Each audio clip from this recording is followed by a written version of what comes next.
Hi, it's Tim from Toy Tinker Tim. In this episode, I'm taking a look at the original 12 Kenner Star Wars action figures from 1978. And these were all original figures that I had as a kid from my personal collection. So throughout this episode, you'll see me making use of my mail-away collector stand. And that I have featured in a separate special episode. Link here for that one. So Luke Skywalker, at the time, this figure was just Luke. It's later come to be known as Farm Boy Luke. And this was my very first one that I had. So it was hard to find when these first were coming out. They were advertised, and of course you'd get to the store and nothing was there. So I cut the picture of the figure out of the newspaper ad and glued it to a piece of cardboard and carried that until we were able to find one in the stores then. So that's how it finally came about to getting one here. The figure has color variations in the hair and the pants. Of course, the infamous lightsaber design, that double telescoping version, which is like ultra rare. And this version, the more common one, that just simply slides out from the arm. So C-3PO. I believe C-3PO was my second Star Wars figure from the original 12 to be had in my childhood collecting.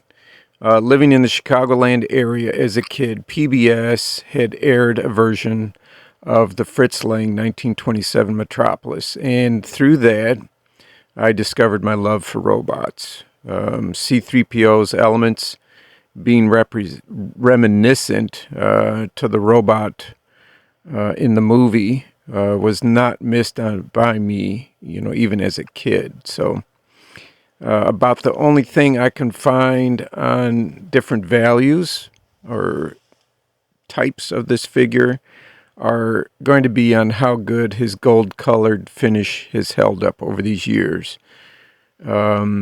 Loose, swivelly hips and shoulders are a common issue for the figure. And in a separate episode, I show my fix for that. And to keep them nice and tight joints in there. I was such a fan of C-3PO as a kid that he was one of my Halloween costumes. And in fact, that is the only costume from my childhood that I was able to keep at that time, and then also over the years to this day, to still having that in its box. So yeah, C-3PO, definitely one of my favorites. R2-D2.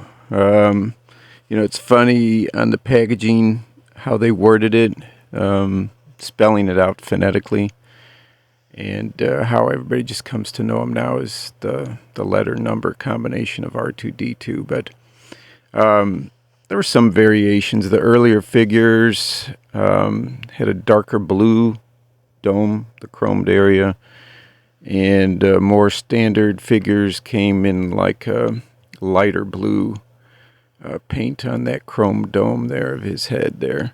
You turn his head and it has like a little clicking sound. It was never very sharp clicking. It was always felt like something was about to break when you turned his head to get that click sound. So didn't go too overboard in clicking his head. Princess Leia Organa, the white vinyl cape. Some variations are in the blaster that she has, like a dark blue to a black color variation. The hair being black with matching belt trim emblem there, or her hair being more of a brownish color, and the belt trim there being kind of a brownish color as well. As a kid, I felt kind of awkward asking to get the Princess Leia figure. She was a vital character. I got it. But I felt kind of funny about it because she was a female character. But regardless, she fit in just fine with the rest of the figures immediately.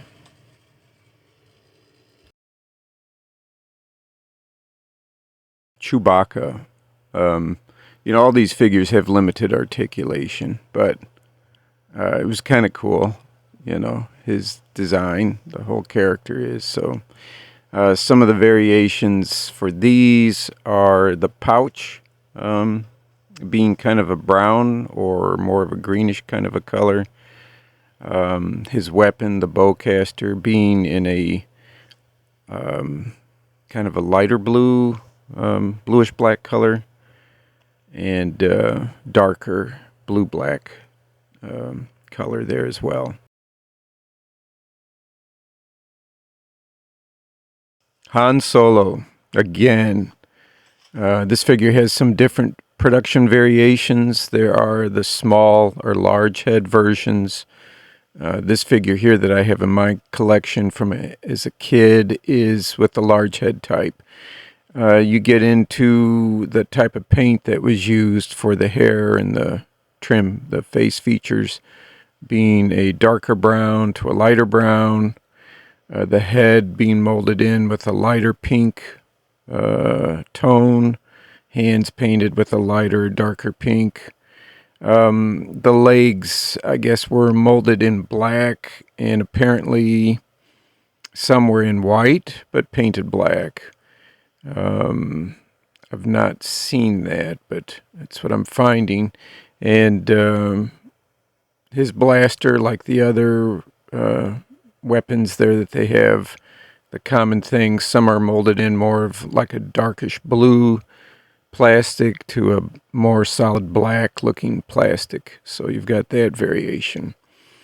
As far as value among collectors, the smaller head versions seem to go for more money than the larger head versions.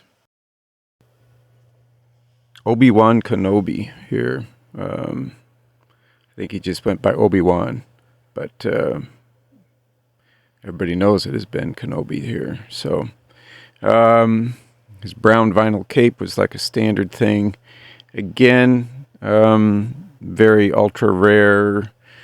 The lightsaber did have the double telescoping style, or the standard version.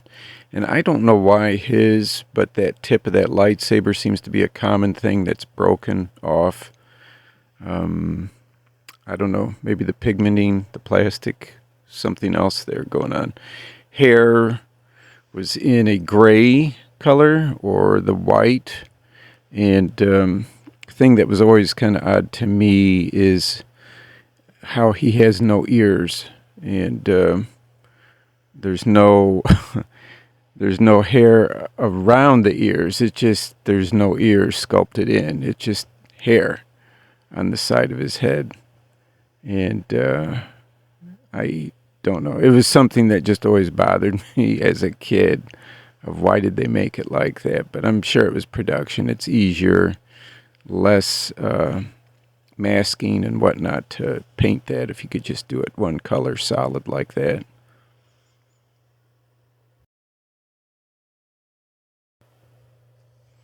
The Jawa here. So, personal side story here. When, neighborhood kids, we were all getting into the Star Wars figures.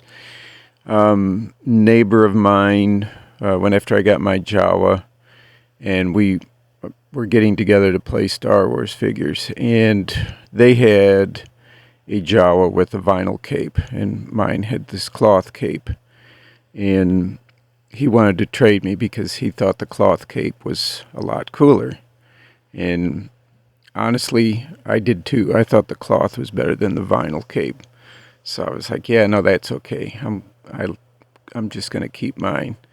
And now, yeah, we all know the vinyl cape figures are worth so much money, but there's a lot of fraud or people making vinyl capes for the Jawas, so it's kind of an iffy market. It's hard to find an accurate, genuine Jawa with vinyl cape, but anyhow, there was a chance I could have had that as a kid, but really, yeah, I do prefer the look of the fabric cape. The cloth capes, there are some variations. There's some that are stitched with a darker thread and some with a lighter thread, which I believe mine has the lighter thread. It's kind of a reddish looking thread there. And then some were painted with larger eyes or smaller eyes, but these variations were just part of production, trying to get these things cranked out. So Darth Vader, one of my favorite characters and figures there. For being appearing to be a basic figure, there was a lot of variations there. Again, with the lightsaber, there's being the double telescoping version, or just the standard version like my figure here. Some were made in a glossy-like material, the hard plastic, soft vinyl, or they came out in a more matte version type of hard plastic. The head even, which was something I hadn't heard of, but there are some with a softer vinyl. It's kind of a grayish black, or the standard, I guess, hard black plastic version, which is what I have here.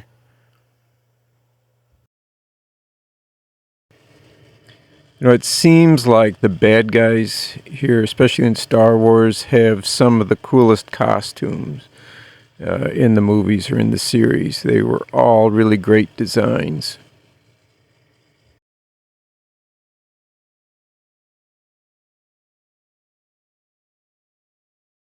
The Stormtrooper, definitely a favorite character. I think it's just the design, their armor, and the helmet and everything. I really like them. So built up a small army of these. I think I had or have 4 or 5 of them here that I built up on. But the variations, as far as I can find, are only really with the blasters. Being from a bluish black to a dark blue black looking blaster. So I don't know, maybe somebody can share in the comments if you know of there were other variations on the figure itself, but I haven't been able to find too much information on that. So I'm taking a look here at a card back that I have for my Stormtrooper figure. I recently started to pick up card backs because a lot of mine were cut up for the figure stand, for the mail-in. And this original 12 card back from the first figures was cleaned up and restored, which I show in a separate episode here. But it's pretty cool. I love the artwork. It's just nice to have them. They just really help to complement a collection. The Death Squad Commander, for being a side character, and there's the differences in production, but the variations haven't seemed to affect the price differences too much there. But there's differences in the skin tone, being from a palish skin color to a more reddish, pinkish color. The body, limbs, again, either in a matte to a more of a shiny finish plastic material. There's some differences in the painting on the bars on his chest. And again, blasters being from a dark to a bluish, blackish color there as well.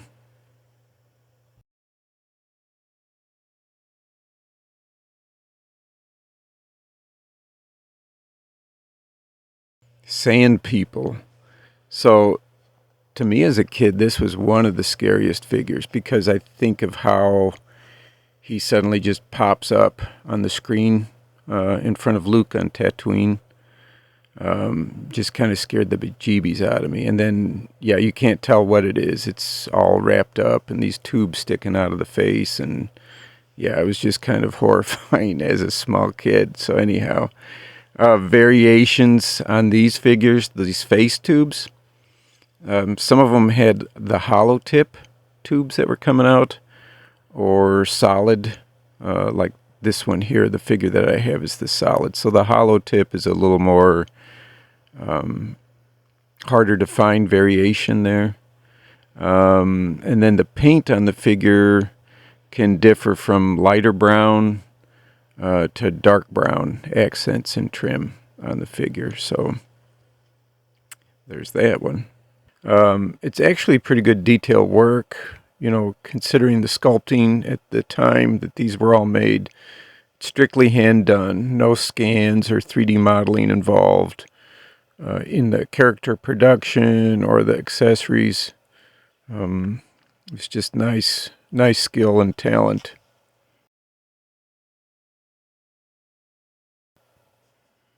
Another card back here that I had obtained. This one I had to do some repairs and restorations on for my Sand People card. There were tears with tape over them, and tape in just various spots and everything. So it took a little bit more work to get it cleaned up and straightened up to what you see here. Again, that's in a separate episode where I work on the card backs.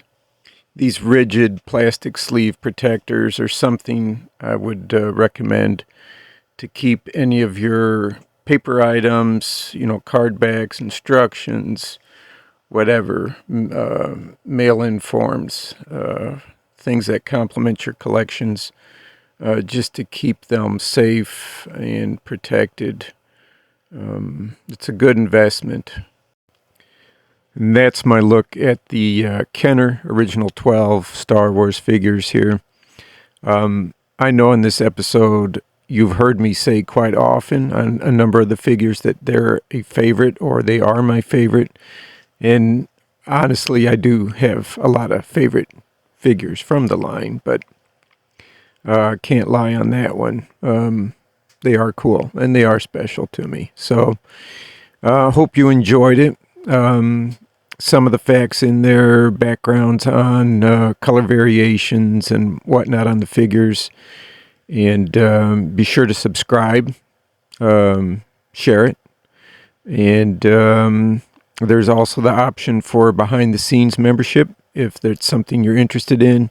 There's early access, behind the scenes photos, info on upcoming projects, things like that I share there as well. So it's an option there for you. And as always, thank you for watching Toy Tinker Tim.